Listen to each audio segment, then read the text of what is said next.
Alright ঢাকায় চলচ্চিত্রের বর্তমান সময়ের দর্শকপ্রিয় তারকাদের মধ্যে অন্যতম আফরান নিশু। যদিও এই তারকা তার অভিনয় গুণে তার দর্শকদের কাছে আলোচনায় থাকেন সর্বদাই। বাই দ্য ওয়ে, মাত্র কয়েকটা দিন আগে নিশু তার নতুন চলচ্চিত্রের আনুষ্ঠানিক ঘোষণা দেয়। তাছাড়া তার আগামী চলচ্চিত্রের নাম দম। চলচ্চিত্রের পর্দায় গুরুত্বপূর্ণ আরেকটি চরিত্রে অভিনয় করতে দেখা যাবে ঢাকায় চলচ্চিত্রের তারকা চঞ্চল চৌধুরীকে। তাই তো বলাই বাহুল্য যে আপাতত তাদের দুজনের এই চলচ্চিত্রটিকে কেন্দ্র করে দর্শক মহলে বেশ কৌতূহল রয়েছে। তাই তো তাদের এই চলচ্চিত্র শুটিংয়ের কাজ কবে থেকে শুরু হবে তা জানার জন্য অপেক্ষাতে তাদের দর্শকরা। বাই দ্য ওয়ে, চলচ্চিত্রটি অবশ্য 2026 সালের ঈদ উল ফিতরকে কেন্দ্র করে মুক্তি দেওয়া হবে গোটা বাংলাদেশে। তাই তো বলাই বাহুল্য যে আর 8 থেকে 9টা মাস পরই তাদের এই চলচ্চিত্রটি মুক্তি পাবে। অন্যদিকে সম্প্রতি অবশ্য নিশু তার নতুন চলচ্চিত্র প্রসঙ্গে জানিয়েছে যে, আমার অভিনীত সুড়ঙ্গ এবং দাগি গল্প ও পারফরমেন্স ভিত্তিক সিনেমা, যা আমি সবসময় বজায় রাখার চেষ্টা করি।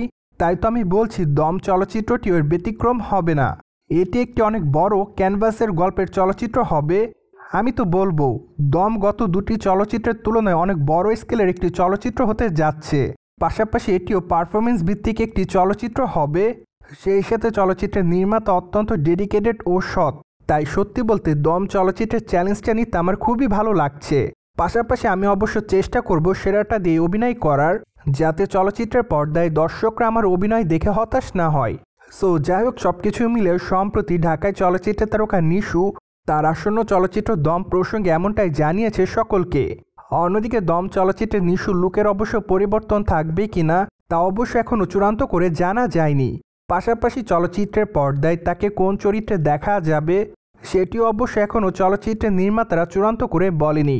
এমনকি চলচ্চিত্রের পর্দায় চঞ্চল চৌধুরীকে কোন চরিত্রে দেখা যাবে তাও চূড়ান্ত করে জানায়নি চলচ্চিত্রের নির্মাতারা।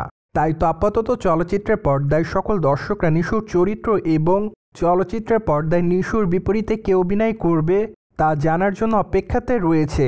সো যাই হোক, নির্মাতারা হয়তো খুবই শীঘ্রই সকল বিষয়ের আনুষ্ঠানিক ঘোষণা দিবেন।